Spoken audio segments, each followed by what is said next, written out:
The Big Mask qui sul canale. Ciao amici e ben ritrovati o benvenuti se abbiamo qualche nuovo spettatore, spero di sì.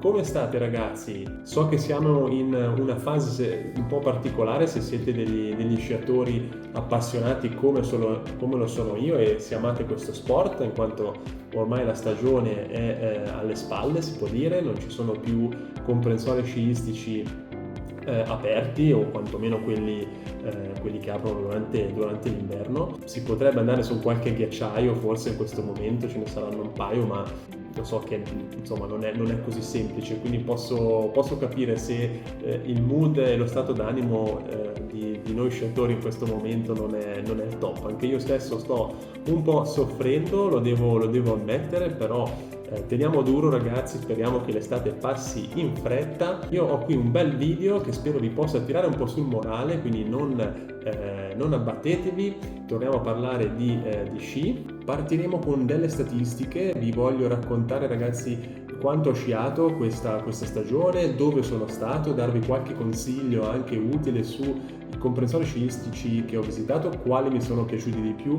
quali meno. Quindi questo è un punto secondo me che vi interesserà molto, non perdetevelo.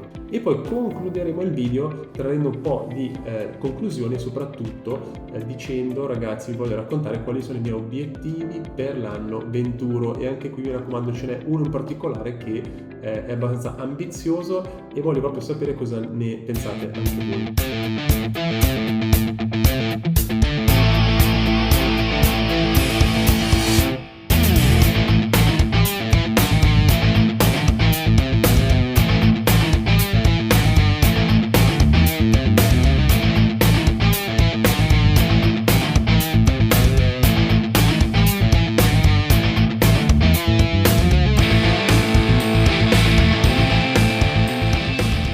Partiamo con delle statistiche ragazzi, con un po' di dati. Allora io quest'anno sono riuscito ragazzi a fare il mio record personale di uscite e di chilometri percorsi sulle piste. Sono veramente tanto felice di questa cosa perché voi non lo potete ancora sapere, però io in passato, qualche anno fa, ho avuto purtroppo un brutto incidente sugli sci, un brutto infortunio che poi è durato diversi anni. Ho dovuto interrompere la mia attività sciistica per 6-7 anni e quindi sto tornando a sciare solo negli ultimi 2-3 anni e finalmente quest'anno posso dire di essere tornato a pieno regime facendo il mio record personale di uscite di sempre. Quindi è anche stato un modo per esorcizzare un pochettino quello che ho passato negli scorsi anni. E poi parlerò sicuramente dell'infortunio in un video a parte, vi spiegherò esattamente che cosa è successo e come evitare anche che questo possa succedere a voi. Quest'anno ho sciato per 18 giorni percorrendo circa 640 km. La media è intorno ai 35 km a giornata, che sono tanti, sono pochi, non lo so, ditemelo voi nei commenti. Diciamo che si può fare molto di più, si può fare anche molto di meno. Ora io di solito sono uno che macina tanti chilometri, molto più di 35 al giorno. Diciamo che questa stagione nella fase iniziale è stata un po' un'eccezione in quanto ho fatto da possiamo dire tutor alla mia fidanzata, alla mia ragazza, e quindi le prime uscite che facevamo ovviamente percorrevamo pochissimi chilometri, intorno ai 10-15 km al giorno, mentre nelle sessioni di fine stagione sono arrivato a percorrere anche quasi 60 km, quindi la media è un po' condizionata da questo. Come dicevo, più di 600 km sugli sci, visitando 5 comprensori sciistici differenti, di cui 2 in Italia e 3 in Svizzera. Quelli italiani sono Madesimo e Livigno, quelli in Svizzera invece sono Andermatt, Davos e Savonin, che è un piccolo comprensorio nei Grigioni. Il comprensorio di Andermatt, vi do subito un consiglio, vi permette di fare all'inizio della stagione un abbonamento cosiddetto metà prezzo. Cosa vuol dire metà prezzo ragazzi? Che voi pagate all'inizio della stagione circa 70 franchi e poi pagate sempre o pagherete sempre la metà ogni volta che andate.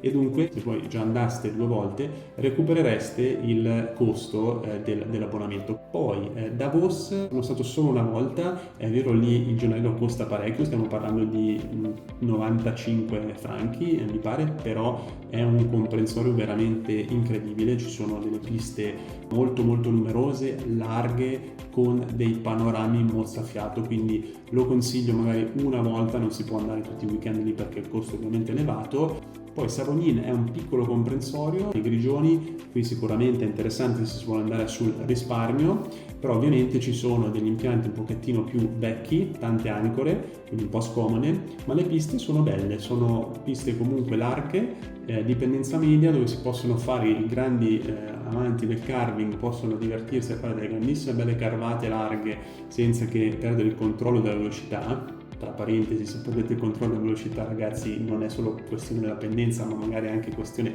come ho scoperto anche su me stesso, che non avete la tecnica ancora ottimale per poter fare un carving su piste pendenti, chiusa parentesi.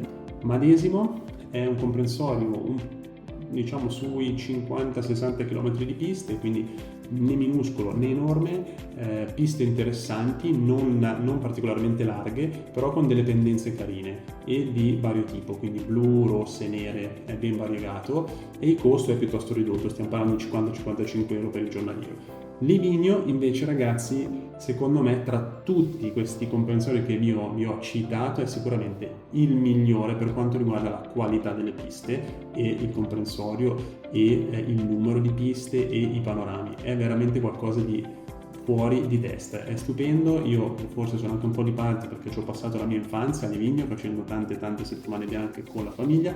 Fate conto che ci sono 120 km di piste a quote comunque alte, perché già solo Livigno è 1800 metri, da lì si sale quasi fino a 3000, quindi trovate la neve anche a aprile ancora decente, addirittura la chiusura Livigno la fa il primo weekend di maggio, quindi quest'anno. Le piste sono delle autostrade, sono proprio delle autostrade larghissime, lunghe, con dei panorami mozzafiato. Ovviamente il costo qui sale un po', stiamo parlando di 70-75 euro per il giornaliero, ma ne vale la pena, secondo me ne vale proprio la pena se magari risparmiate qualcosina in più sul cibo, non andate a sfondarvi al rifugio, ma vi prendete un panino o ve lo portate addirittura da casa e vi posso dire che Livigno è veramente qualcosa di incredibile. Diciamo che tra tutti questi 5 comprensori il mio preferito, quindi che decreto il vincitore di questi 5 dove sono stato quest'anno, è sicuramente Livigno, anche se ci sono andato solo 2 volte purtroppo.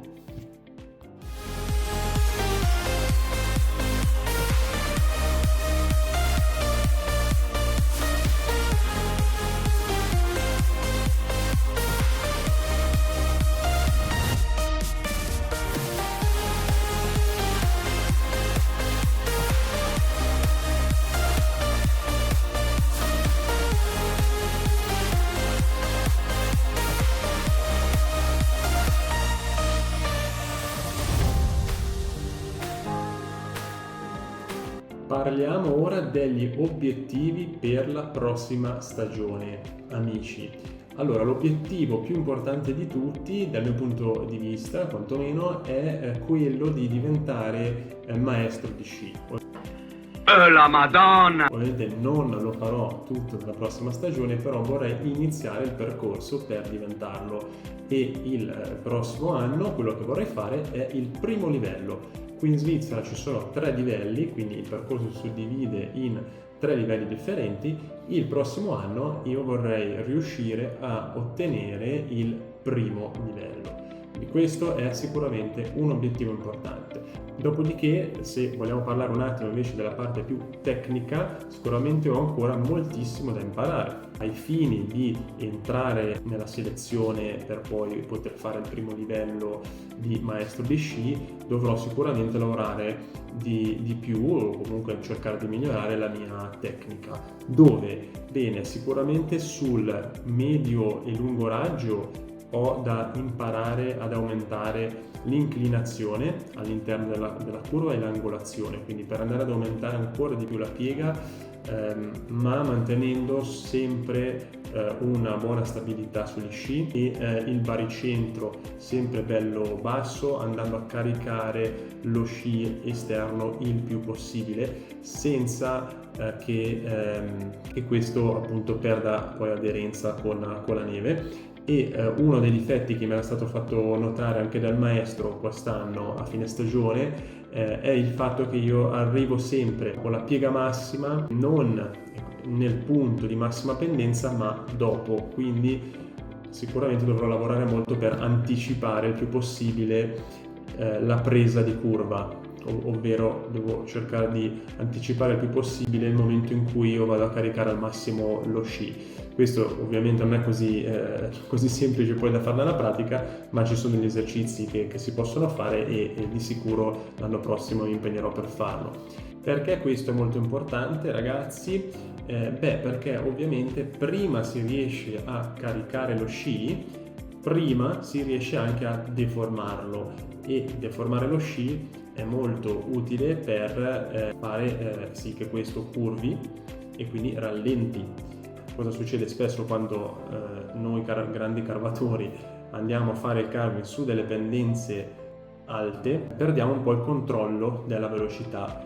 Questo succede spesso e volentieri proprio per questa ragione, perché non deformiamo sufficientemente lo sci e quindi questo non permette di chiudere completamente la curva e quindi di rallentare. E dunque, continuando a prendere velocità curva dopo curva, finiamo per non riuscire più a controllarla. E uno dei modi per riuscire a controllarla è proprio quello di chiudere le curve e cercare di deformare lo sci il prima possibile, quindi caricare bene quello sci esterno già da inizio curva e non solamente verso la fine. E poi per quanto riguarda invece il corto raggio, io penso di avere comunque un corto raggio dignitoso, possiamo dirla così, nel senso comunque la tecnica non credo che sia così tanto sbagliata, però è un corto raggio con un ritmo veramente lento, quindi dovrò imparare ad aumentare bene il ritmo e anche a caricare un pochettino di più lo sci, o meglio gli sci in avanti, perché mi capita spesso e volentieri di vedere le punte che sbacchettano, okay? Che sono un po' leggerine, quindi si vede che sono un po' traballanti in alcune occasioni e questo lo si può ottenere grazie anche al movimento in avanti, quindi all'avanzamento, che è un movimento comunque molto importante secondo me da imparare sugli sci e che può permettere appunto di passare dal livello intermedio a uno più avanzato, quindi il movimento anche avanti e indietro e non solo quello laterale. Poi un terzo obiettivo che mi sono dato per far felici anche la maggior parte dei miei amici che sciano con me è quello di cambiare la tuta da sci, perché dovete sapere, ragazzi, che io ho una tuta da sci molto vecchia, avrà penso quasi 20 anni, e quindi l'anno prossimo mi toccherà probabilmente cedere a malincuore e sostituirla. Cari amici sciatori, siamo giunti alla fine anche di questo video. Se mi avete seguito fino a qui, vi chiedo il favore di lasciare un bel commento.